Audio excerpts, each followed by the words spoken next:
After exposing my mom's affair, I caught my mom cheating with my own eyes when I was 9 years old. My dad is a worker at a machinery factory, working 2 shifts day and night, often having to work the night shift. That day, as usual, he left the house around dusk. That day, after hearing my classmates tell ghost stories, I was scared and climbed into my parents' bed early. In the middle of the night, when I was half asleep, I heard a man's voice. I thought it was my father coming back. However, before I could speak, I realized that the lowered voice was not coming from my father at all, but it faintly revealed a hint of familiarity. "Good, little baby, why is she here?" The man lay down beside my mother and lowered his voice to say. She said she was scared and insisted on coming over to sleep. "It's okay, she's asleep now."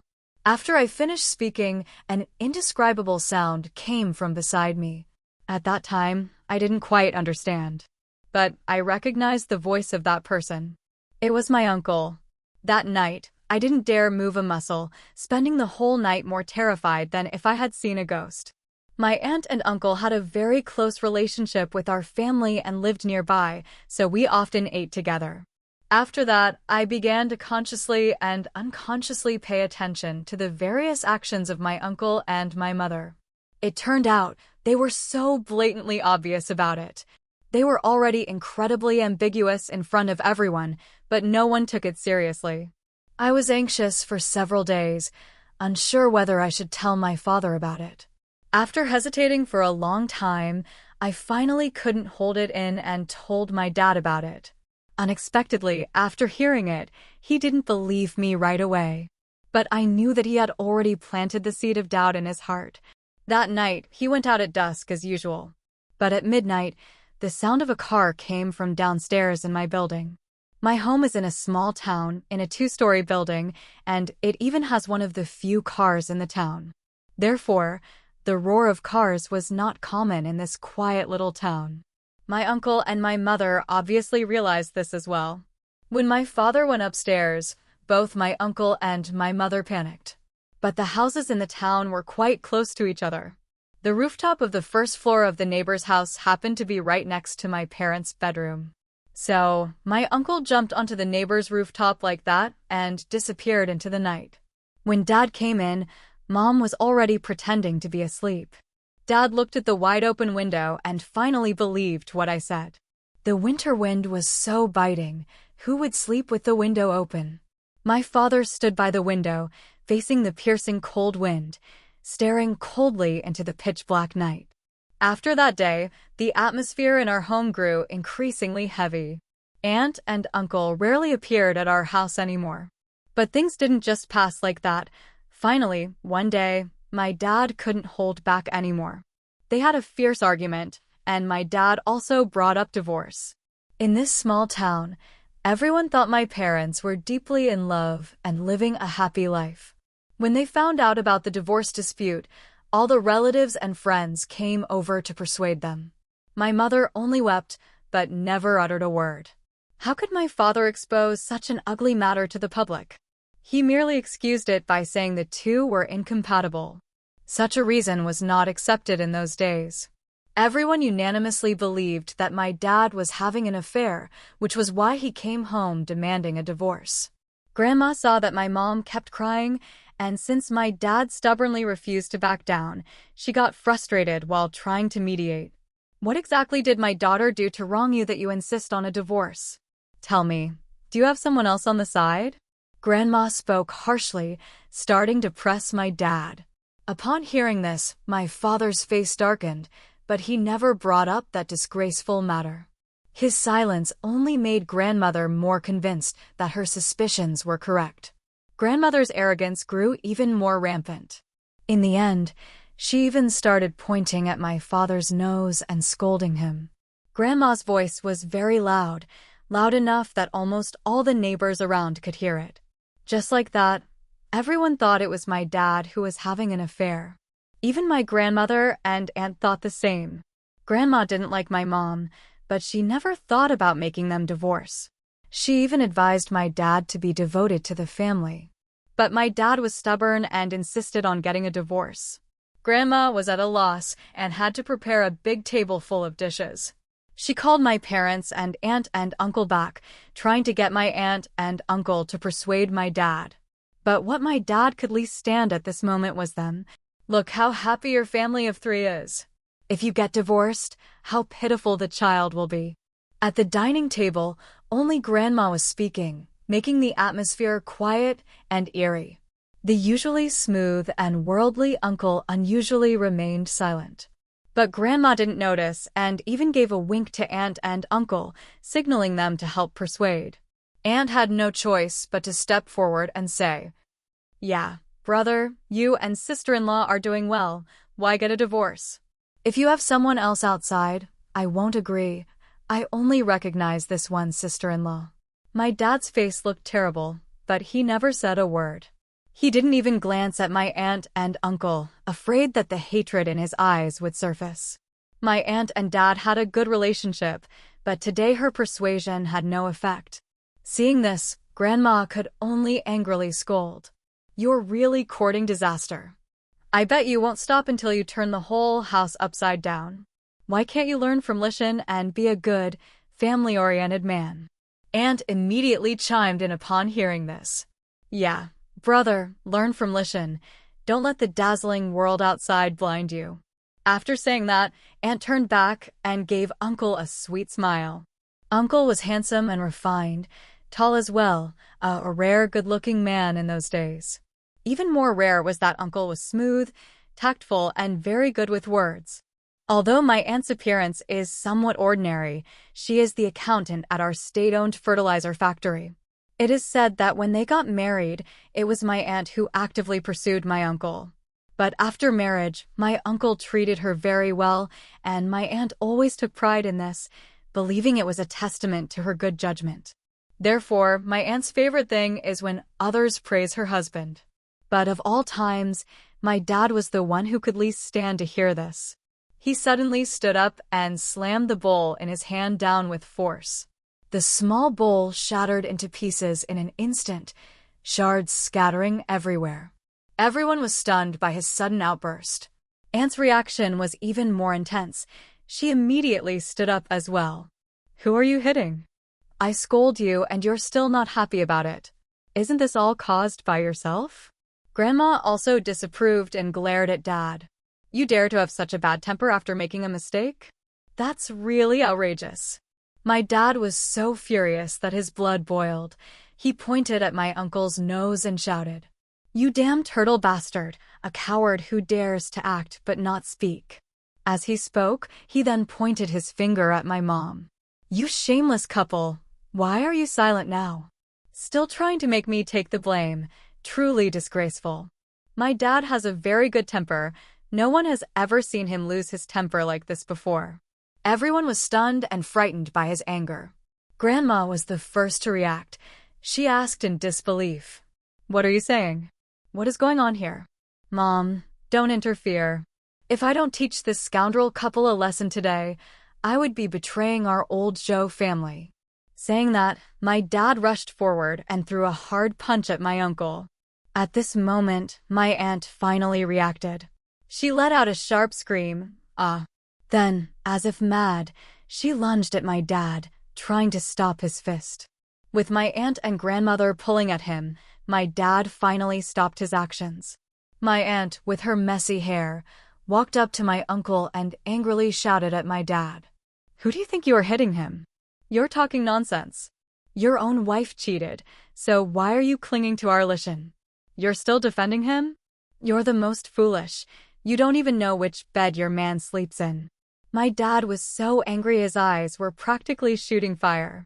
He stared fixedly at my aunt and said again, "You don't believe me? Then go ask your dear husband. Ask him if he really sleeps next to you every night." Seeing Dad's face red and his neck swollen, my aunt, half believing, half doubting, turned to look at my uncle. But my uncle kept his head down and said nothing. "See, this is your good husband. Let's see if you still want to protect him," my dad added, exaggerating on the side. Unexpectedly, my aunt suddenly charged at my mom like a madwoman. She punched and kicked my mom, scratching and clawing at her. It's you. It must be you, you shameless person. Tell me, was it you who seduced Lishan? I said you don't look like a good woman, you seductive vixen. Shameless. At the moment my aunt lunged forward, my dad's eyes flickered, and he instinctively wanted to rush over. But he hesitated for a moment, and in the end, he let my aunt vent her anger. My mother was beaten with no means to resist, yet not a single person present stepped forward to stop it. My uncle-in-law had somehow shrunk into a corner, as if this farce had nothing to do with him. At this moment, my grandmother also joined the attack against my mother. So it was you, shameless woman, who actually dared to blame our family. Your mother gave birth to such a loose woman like you, and you still dare to come to our Zhou family and act arrogantly. My mother was frantically calling my father's name. A look of reluctance flashed in my father's eyes, but in the end, he still did not step forward. And every time my mother shouted, my aunt would grab her hair and hit her. In the end, she was beaten until her face was swollen and red, lying on the ground crying bitterly. She crawled over trying to grab my dad's hand, but was mercilessly pushed away. This farce finally came to a hasty end. My aunt angrily grabbed her bag and went out, with my uncle chasing after her. My mother slowly got up, watching my uncle-in-law's figure as he chased after, and said calmly, "I agree to the divorce." Grandma, upon hearing this, shouted loudly, "Divorce, it must happen. Let her leave with nothing, get out of here quickly. I find it dirty just having her stay here." My mother ignored Grandma's words and simply walked out calmly. After that day, they divorced quickly. My mother didn't ask for anything, not even me. When she left, she didn't even say goodbye to me. For a long time, we had no contact again. And since then, every time Grandma saw me, she would always tell me not to acknowledge my mother. "Your mother is shameless, you must never learn from her. Your mother is a troublemaker, causing chaos in our Zhou family. You are a seed of our Zhou family, so stay away from her." Besides that, my dad and Grandma never allowed me to go to my maternal grandmother's house. But I could still often see my uncle-in-law at Grandma's house. My uncle-in-law was very good at coaxing people. In less than 2 days, my aunt changed her mind again. Not only that, my aunt also directed all her anger towards my mom. Of course, such an embarrassing matter was naturally not to be revealed to outsiders. So, my aunt had no choice but to vent all her anger on my dad and me. Every time she saw us, she would glare at us coldly. My dad originally thought that he and my aunt shared a mutual sympathy for each other's troubles. But not only did Aunt forgive Uncle, she even blamed my dad for marrying a jinx. Now, my dad could no longer maintain the close sibling bond with Aunt. Our two families rarely interacted privately, only occasionally meeting at Grandma's house. But Grandma was not satisfied with this outcome. She did not want to see her children grow old without speaking to each other. But she didn't dare to provoke my aunt. She was just going along with my aunt's wishes, cursing my mom together with her. Over time, the two gradually found it meaningless. So, Grandma came up with a good idea. As long as my dad remarries, my dad and my aunt will definitely be able to bury the hatchet. She began tirelessly looking for a new partner for my dad. Influenced by Grandma, my aunt also accepted that as long as my dad remarried, their relationship could be restored. So, my aunt took matters into her own hands and introduced a woman who met all the criteria to my dad. That person is my stepmother. She looks good and has a nice figure. The only drawback is that her family is a bit poor. Otherwise, she wouldn't still be unmarried at 27. My dad originally had no intention of getting married, but he couldn't go against Grandma, so he decided to meet the stepmother. After the two met, my dad neither agreed nor refused. But at that moment, news came that my mom was remarrying. This news was like a huge bomb exploding in our home. Grandma cursed my mom every day at home, using all the harshest words on her. Even I started to find her annoying. Aunt seemed somewhat gleeful at the misfortune. "See, I told you that woman is no ordinary person, a slut who flirts with men everywhere." Maybe she's already found someone else and is just waiting to get divorced. Our Lishan is also honest and straightforward, but he was deceived by her. My brother is also foolish, still holding on to her like that, but she had long forgotten him completely. If you ask me, Sha Song is still pure. People like her know best how to live, unlike those rotten women who are fickle. My dad was surrounded by these words every day, and before long, he married my stepmother. My stepmother was quite good to me, but I never really felt close to her. I always called her aunt, and she never asked me to change how I addressed her. Because of my stepmother, the relationship between my dad and my aunt did start to improve. Although my dad still wouldn't talk to my uncle, at least they could sit together and eat peacefully. After they all remarried, my mother came to the school to see me once. She brought me 2 sets of clothes and some snacks. I wanted to ask her if she was doing well and if I could go to see her. But before I could speak, she hurriedly left. I brought the clothes and snacks home, but in the end, my grandmother threw them into the trash. Moreover, my grandmother sternly warned me not to see my mother again. Since then, my mother and I have maintained a faint connection, but we rarely met. A year later, my stepmother gave birth to a little brother. The atmosphere in our family finally started to improve. Grandma was happy all day long, as if she had found something, and she became more affectionate towards the stepmother. Dad no longer wore a gloomy face all day. Instead, he spent his time holding and entertaining my little brother. Shortly after my little brother was born, Dad was promoted to workshop supervisor. Now, the whole family was even happier, and Dad would tell everyone that little brother was his little lucky star. Everything seemed to be moving in a positive direction. But one day, Aunt came back to Grandma's house in tears. It turned out that after Aunt forgave Uncle, he did not feel guilty or change his ways. Over the years, he had been intermittently involved with other women. Aunt might have known, but she lived in the sweet words of Uncle. Unwilling to leave and unwilling to believe. Until Uncle was beaten all over and taken to the police station. My uncle was caught red-handed in bed by someone else's husband again.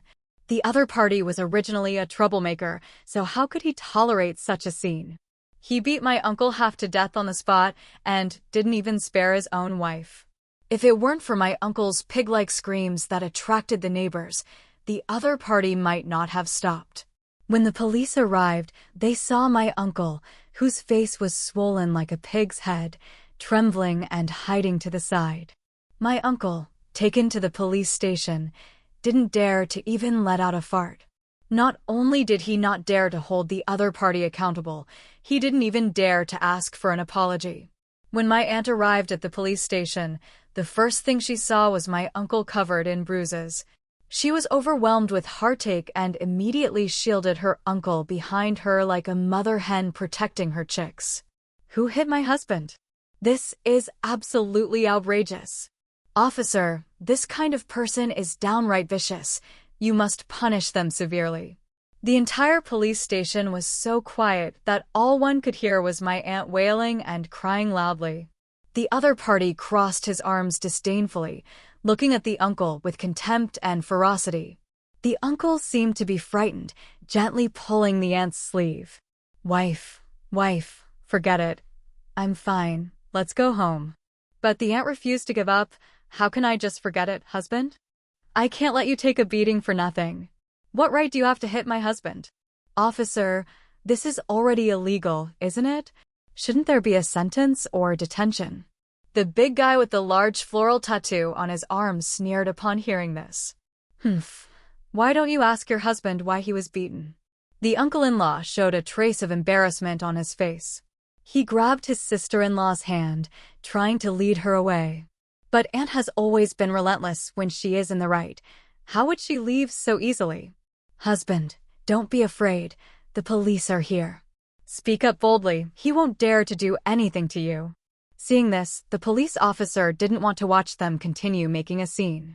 All right, little sister, your husband was caught cheating in bed and got beaten. Since you've chosen to reconcile, then it's settled. You can leave now. and was completely frozen in place. The big brother with the tattooed arm seemed to feel a bit of pity at the sight. Big sister, open your eyes and look at your weak husband, and you're still protecting him? You women just have no brains. What's the use of judging a man by his looks? Sister, I advise you, once you step out that door, quickly dump him. Why keep a man like that around? After saying that, she paid no attention to the woman beside him and walked straight out. This time, Aunt was truly angry. The sweet web that Uncle had woven for her finally showed a crack. But she still couldn't bear to divorce Uncle, even though the people around her were all advising her. But to Aunt, others' advice felt like they were just mocking her.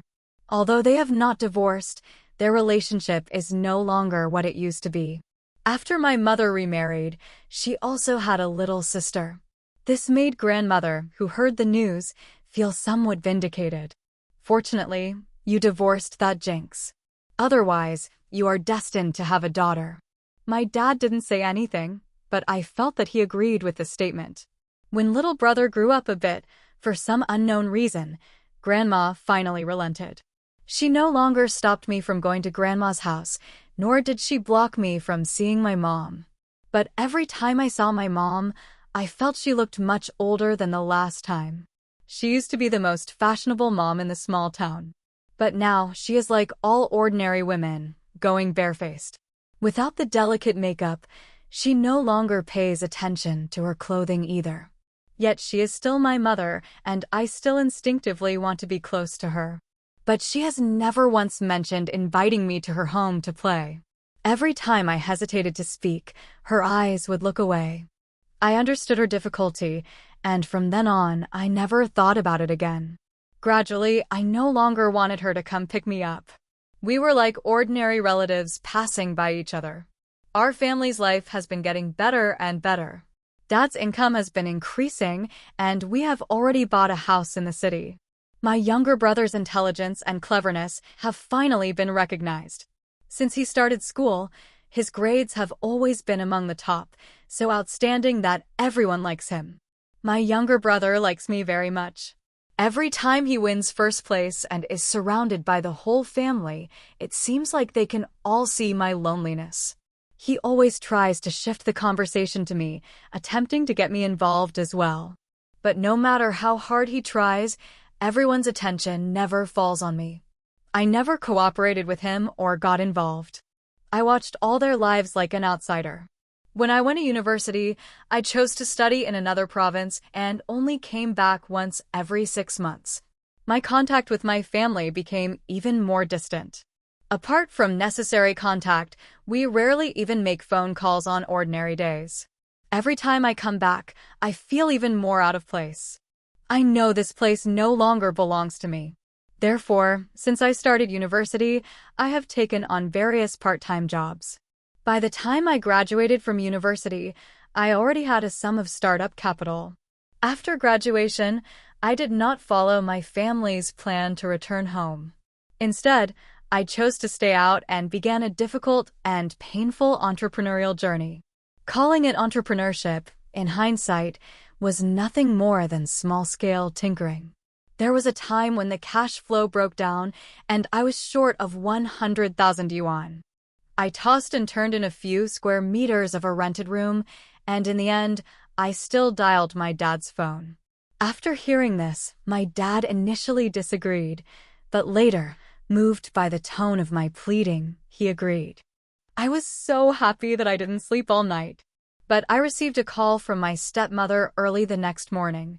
My younger brother was about to enter junior high, and my stepmother wanted to send him to the best private school in the city. The tuition for that school was 80,000 yuan per year. My stepmother told me in a slightly apologetic tone that there was no money left for me at home. I felt a bit upset after hearing it, yet there was nothing I could do. In the end, it was my classmate's father who lent me 100,000 yuan. Their family is very wealthy. Perhaps 100,000 yuan was insignificant to them. But to me, it was like a timely help in a snowstorm, and I have always firmly remembered their kindness. Later, I finally succeeded and managed to accumulate some assets. Every year, I personally visit my classmates' homes. But I rarely return to the small town. During New Year and festivals, I send them some money, which can be considered a form of repayment. The last time I returned to the small town was when my younger brother was admitted to Harvard, and the family held a celebration banquet for his admission. He is indeed very smart, got admitted to Harvard, and became the undisputed pride of our family. He persistently pleaded for a long time, and in the end, I couldn't resist his requests and came back. But at the banquet, I did not see the figures of my aunt and uncle. I didn't inquire, but I overheard the relatives' discussions. It turned out that my uncle had long been infected with AIDS due to promiscuity. Naturally, my aunt was not spared either. The two of them have now become the people in the family who cannot be mentioned. Before leaving, I went to see my mother. Compared to the stepmother's spirited demeanor, she appeared older. She was somewhat surprised when she saw me. It was as if we hadn't met for so long that we barely recognized each other. After sitting down, she began to lament the hardships of her life and her sister's rebellion. I listened carefully for a long time, but I didn't hear a single word of greeting from her. In the end, I gave her some money, stood up, and said goodbye to her. I saw joy in her eyes. I smiled, waved my hand, and walked away from her side. When I left the small town, everyone came to see me off. I did not refuse, smiling as I said goodbye to them. As the plane took off, I watched this familiar place gradually fade from my sight. Finally, I let go of the last trace of attachment. Setting off towards a new life.